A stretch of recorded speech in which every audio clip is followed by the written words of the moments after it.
Hello, today we'll be going over back and biceps.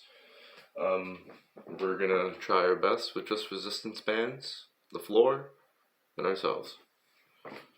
So, let's go ahead and start a little bit lighter. I personally like to double up the band.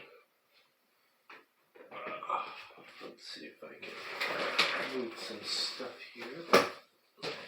And I'm just gonna go like this. Got it under my feet. Got it beside each other. By doing this, you create two little handles on each side. So you're actually able to go ahead and freely row, just standing here with a resistance band.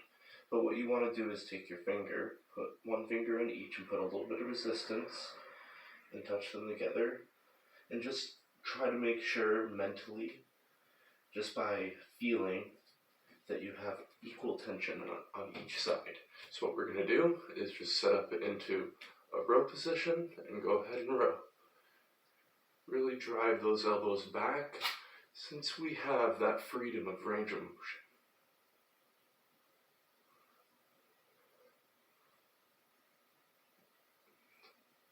And as you see, we can go ahead and manipulate the band and put more tension.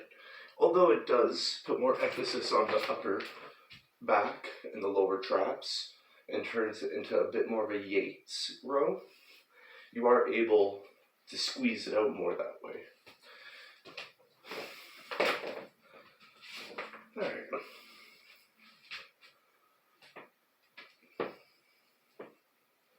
Okay, so I lost my second cup of water.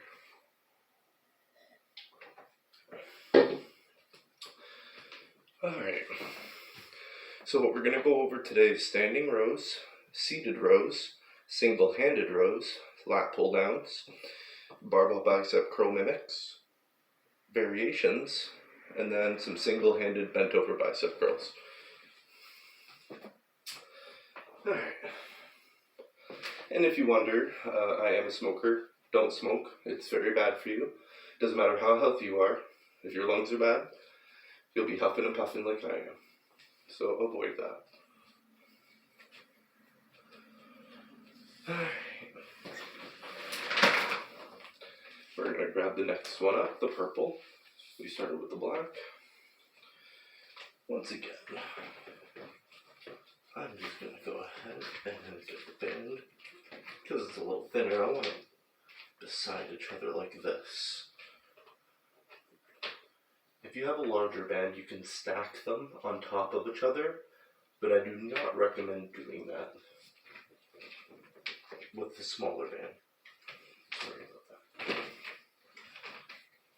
So what I'm going to do is I'm going to release the tension in the middle by lifting my feet up, and I want to make sure I have equal tension on both sides. So the right side is a little tight. Using my feet, I can actually fix it. So once again,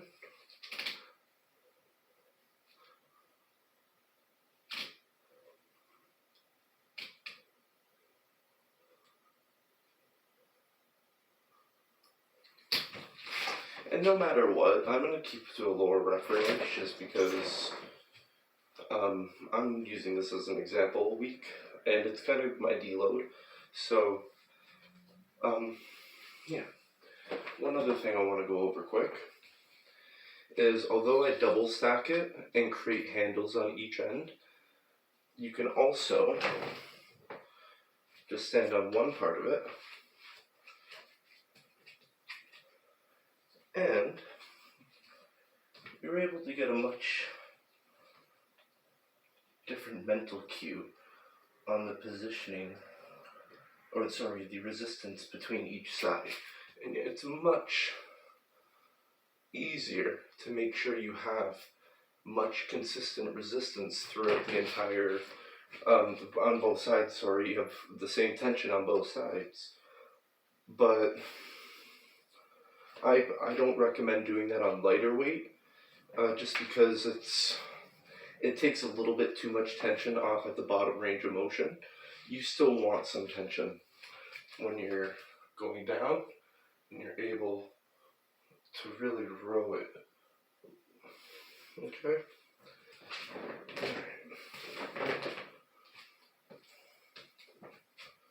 I'll go get my water after when I start laps. Alright, so I'm going to go ahead and give it another 30 seconds to 1 minute. And once again, if you want my recommendation, for most people, I recommend a 2-minute break between each set. Not everybody's going to have that time availability though. So I recommend you do your best with the time that you have. So that's all.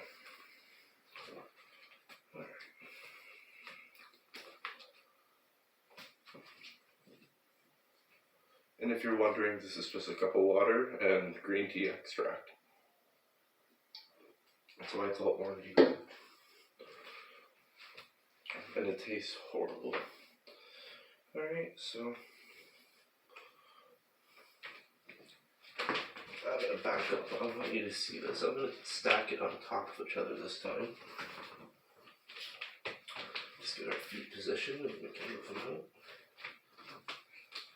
And right away you can tell the right needs more tension, so I'm going to bring it closer. Release the tension.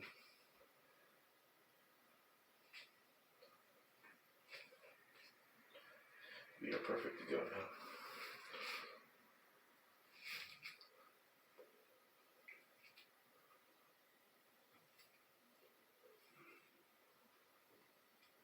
And because this is heavier, I'm going to go ahead and bring it up at the end. You do not need to do this. And you have to maintain elbow positioning, because what you're doing is you're taking emphasis off the lateral delt, or the latissimus, and you're bringing it up. So when you have it in you bring it up much more and you get a much higher squeeze in the lower traps. Alright. While I breathe for a minute, I'm going to go do a heavier set in a moment. I need to get my water. I'll catch my breath.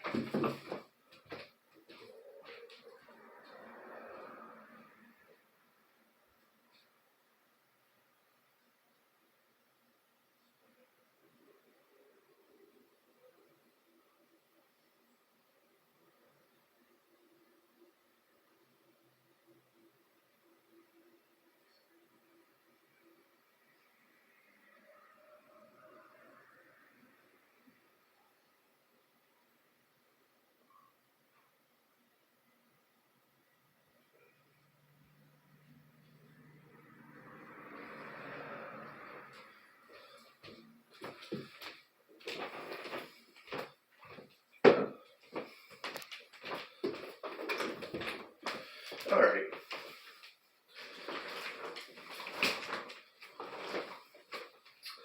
One thing to keep in mind is, in terms of back activation, most standing workouts are going to be mostly, depending on your hand positioning, it's going to be either upper or lower back focused.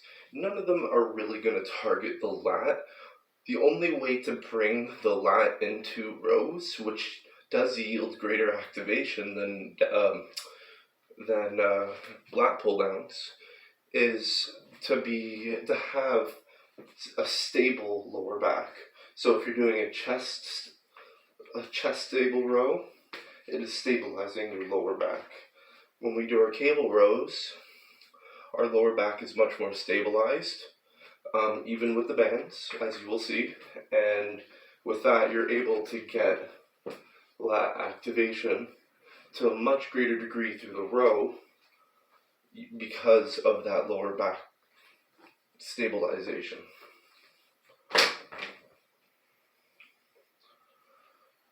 Alright,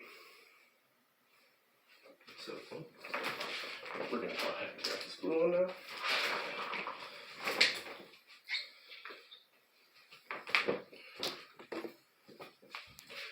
Alright,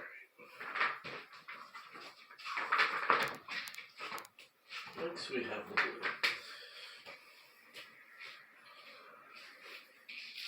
So this is going to be a lot different. From down here, there's only roughly 40 pounds of tension. But when you start bringing it back, there's a heck of a lot more. It'll actually be very hard for most people to do to a heavy degree. It's not even comfortable for me to do to a heavy degree, to be honest. I'm going to go ahead and actually switch now to the lower back. Or sorry, not the lower back. To the seated row variation. So just give me one moment. I'm going to go down here. And we're on the floor. Alright. So all we need today is a door. This door, I'm pretty sure a toddler could run through. So we don't have a strong door today. What we're going to do, I have flip-flops here. It has a really decent strong base right there, and I'm going to go ahead and just get it right in there. I'm going to put one on one side and one on the other. The reason I'm doing this is because I'm going to be putting a lot of tension on the door in this direction, and I want I want resistance or something applying force in the opposite direction to prevent the door from smashing down, breaking off the hinges, or anything else a really chintzy door might possibly do. So, we're going to start with this variation. Oh, sorry. So as I stated in one of my previous videos, no matter if your top of your door frame feels smooth, you do not want to have the band under tension pulled against this top part, no matter if it feels smooth. It will damage the band and fray it over time. What we want to do is just grab a rag or anything. You can use a sock if it works. Throw it over right there. And we can just go ahead and put our band there. When we set up for the lat pull downs on a door, you do not have the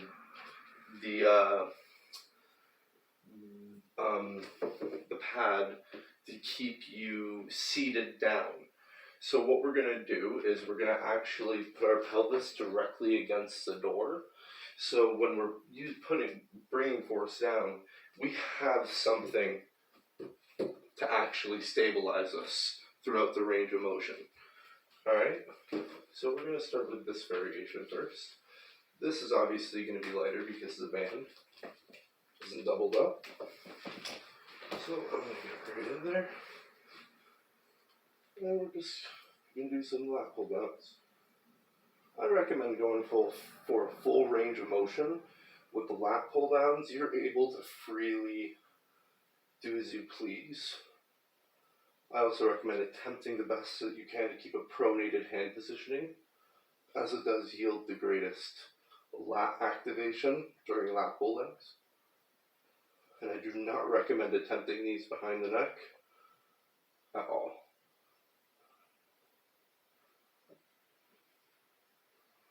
Alright, so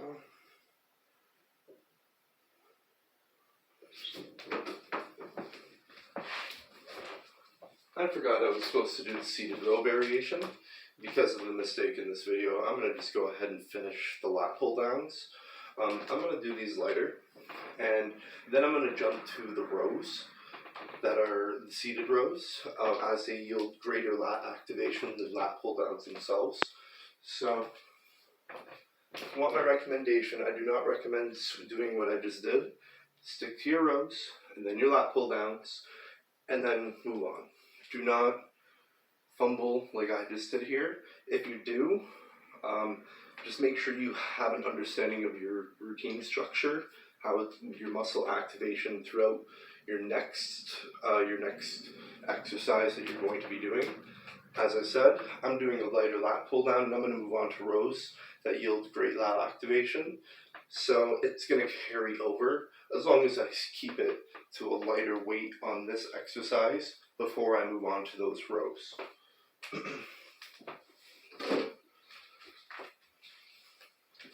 So we went ahead and we did a singlet. We're going to go ahead and just go like this. And we're just going to double it up.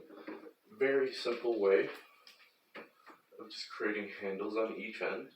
And you're able to move it back and forth freely to make sure you have equal tension. Put a little bit of tension down so it's not sliding while you do this.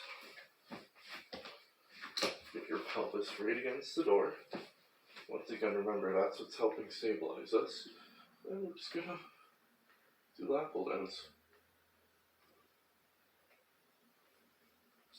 And once again, because you have so much freedom, you're able to do a full range of motion, and you're able to comfortably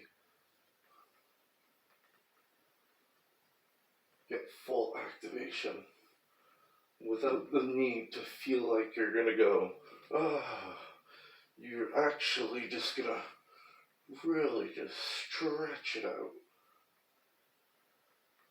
Right.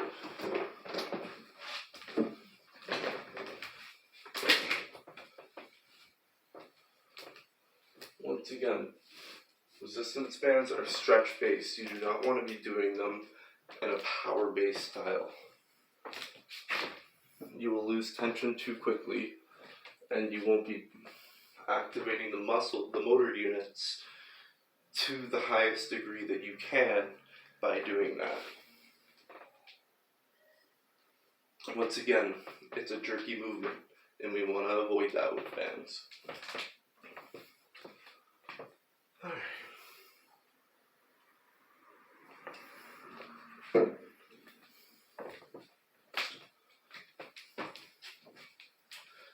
Next, we're going to go ahead and move on to the purple. I have a different door that I usually do this on. I do work out at home.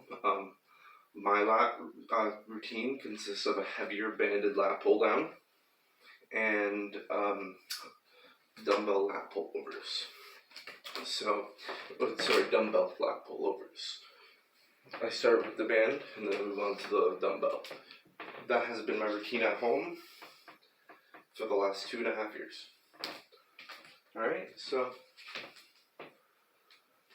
alright. And now I'm going to show you something a little bit different with the way I set up the band the first time. So as you see, my band has a little bit of a bend right here. I don't know if it's visible. So I want that bend out of the way. I'm going to just bring it right to the bottom. If your band has a bend, if you can work with it, that's great, but sometimes when you're trying to get equal tension on both sides, your mind-muscle connection becomes a little disjointed because the side with that bend, you have to pull down more on, right? So, another thing with the lat pull downs, so we're going to set up like we're going to try for heavier. So, shorten the band, make it have more resistance, then be careful and bring your pelvis to the door. You need to put something there just to be safe.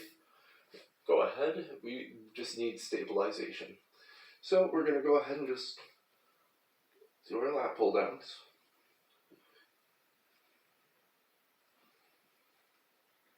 And let's just say that you find that you go like this and you're not able to fully drive the elbows. So what you can do is just, if you're able to mentally, both sides, just release a bit of tension. Give the band a little bit more length. And keep going. Alright.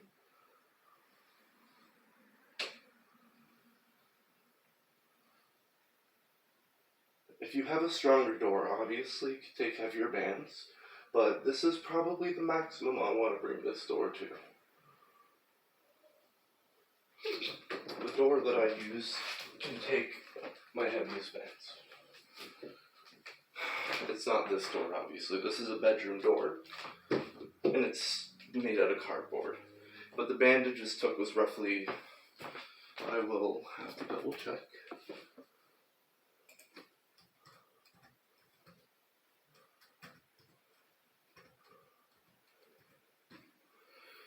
Alright, so what I'm doing right now is I'm just double checking the band set tension, or the band tension on the purple, just to give you an idea of how much tension that was. So the purple said it could take 25 to 80 pounds. When you have it just like this, if you have it at full length, when it's just like this, just minimal, this is roughly 25 pounds of tension, just to move it out, okay? If you have it like this, it also takes 25 pounds of tension just to start moving it. But because there's a shorter length, it will get heavier quicker because you have to put much greater tension on this short band in order to stretch it. So this portion itself can also go to 80 pounds. Once again, because this is my middle band, it can take easily an extra 50 to 60 pounds. When I first started, I actually was a little worried that I was being a little tight with the band, but it can take it because it's a bit thicker. Alright, so now we're going to move on to our seated rows. And it's absolutely okay for me to do this right now. I've been training for a very long time, for bodybuilding specifically, and because I started with the normal row, I wanted to stick with my rows, get my my standing rows done, my seated rows, and then my single-handed rows. But because I just fucked up and moved on to lateral pull down, lat pull downs, I'm gonna go ahead and still do seated rows, because when you do a seated row, if you're doing cable, most of the time, as long as you keep a tight lower back, you're able to get greater lat activation. When you do a row with a chest support or any type of full lower back support, you get even greater lat activation because of that lower back stabilization. Alright, so the only reason I can move on to the seated row is because it is going to be complementary. The lat pull downs are going to be complementary towards my next exercise. So I'm going to go ahead and just shut this door down. We don't need this anymore. Be careful with the door if it's really flimsy. My door is really flimsy. So I have a green here. We're going to actually start this a little bit later. I'm going to get them all over here.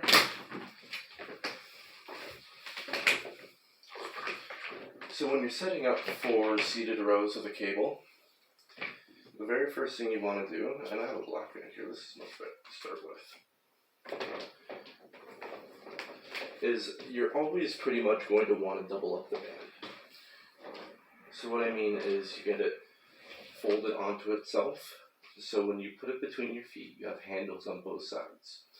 The other reason why you kind of need to do this with resistance bands is because you're not truly able to get a full stretch at the end range of motion when you're doing this. This is about as far forward as you can go.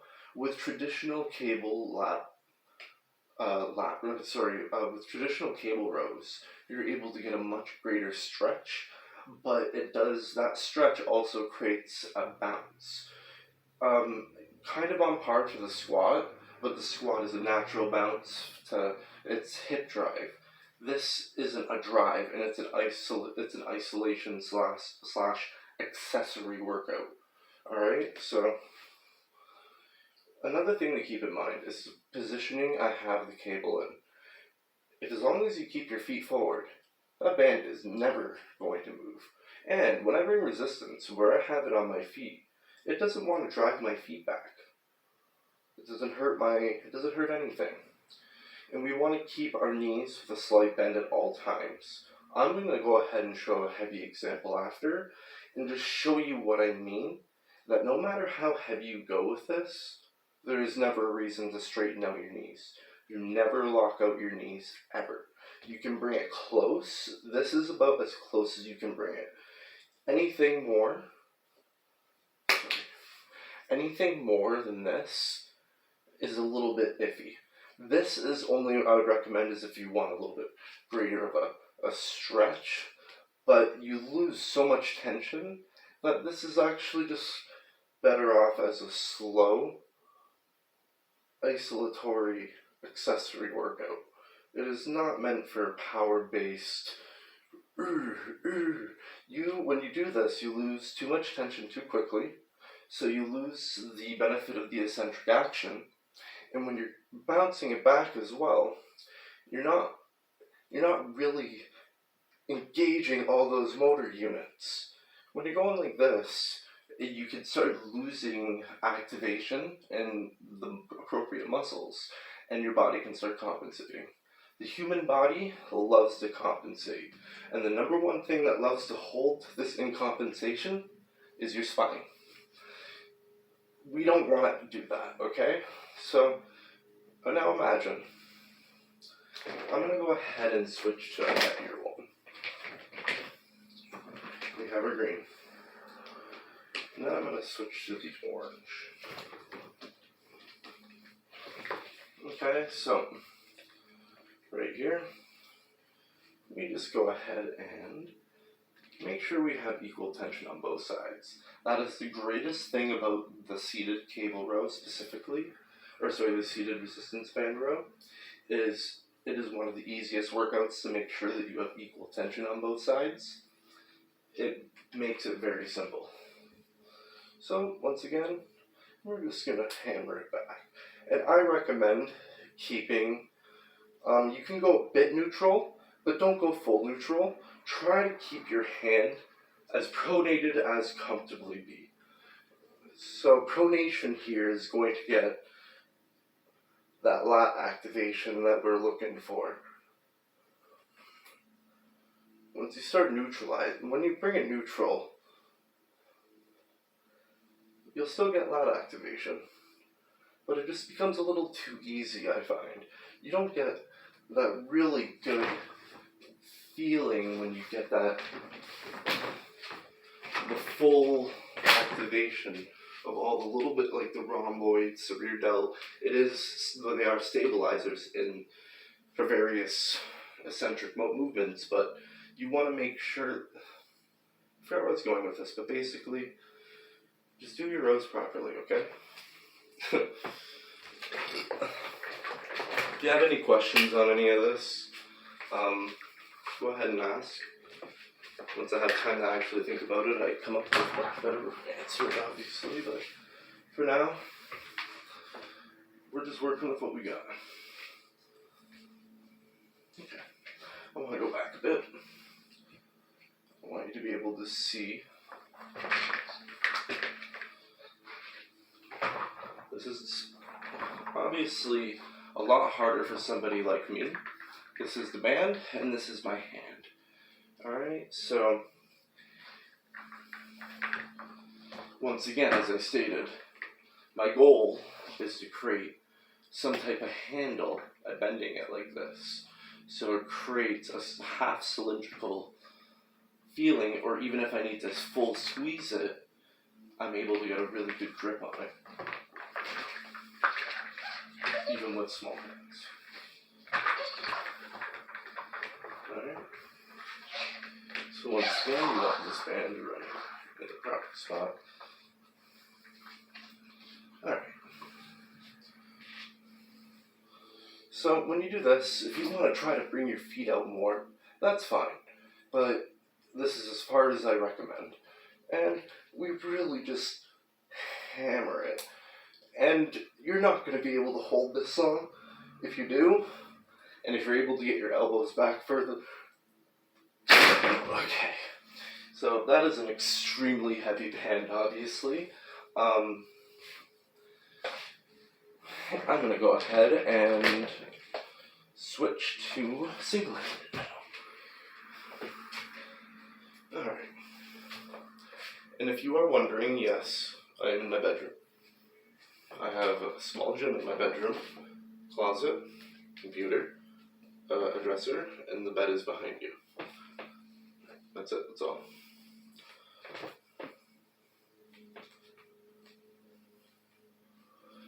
so there's a lot of different ways you can do single-handeds with the big bands, obviously, but because I have the little bands available to me, I'm going to go ahead and utilize them. For the single-handed, I'm not too worried about how heavy they are. What I'm more worried about is tension and form. And obviously form. Alright, so I'm going to start with a heavier band and go descending. Alright. So the great part about the single-handed band is you can actually get a lot more movement in there. You can really drive that elbow right back. If you want to go lower, that's fine. I go a little bit higher, obviously, to start with more tension in the band. So if you start lower, it's fine. And you can really get that elbow back there comfortably. And I've lost count.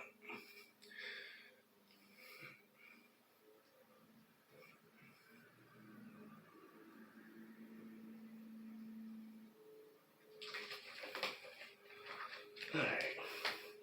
I'm just going to say that was 10 because I lost count. Don't lose count like I do, okay, folks? I don't usually lose count. I'm usually listening to music and keeping to myself. But because I'm thinking and talking, I am very forgetful. So, we don't want to be supporting ourselves. Just go ahead and get that elbow right back there. And you can really drive it. Once again, if you want to start lower, that's fine, but you're going to lose too much tension at the bottom range of motion. So, I keep about a 35 to 40 degree angle from the floor. So if this is the floor, my body is roughly about 40 to 45 degrees.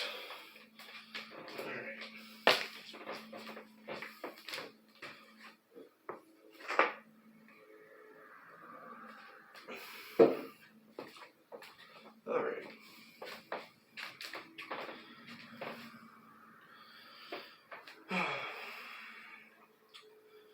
My normal back routine while I'm just sitting here breathing and waiting usually consists of a barbell row.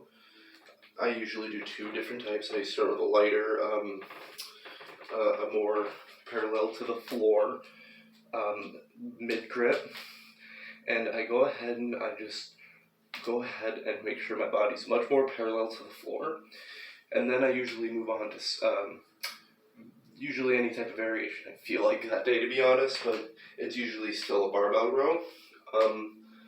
Right now, I will, before I'm showing you this, the routine I'm on right now is after my lighter warm-up rows, I move on to heavier. I still go parallel as much as I can, but I'm trying to go for 3 rep sets and much heavier, and I go slightly wider, and I want to still make sure I'm really driving that elbow back.